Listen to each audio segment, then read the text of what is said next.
पण खऱ्या अर्थानं शिंदे साहेब 2.5 वर्ष मुख्यमंत्री असताना या जिल्ह्याचा 100 वर्षाचा जो जुना प्रश्न होता खामगाव जालना रेल्वे मार्ग,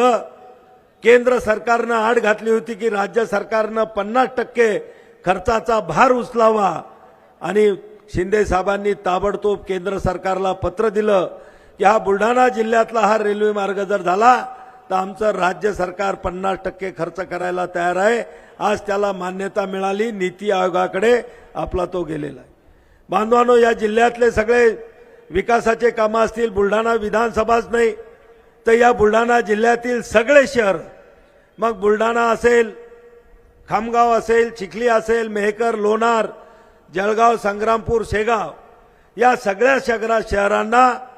शेकडो कोटी रुपयाचा निधी अगदी सढळ हाताने देत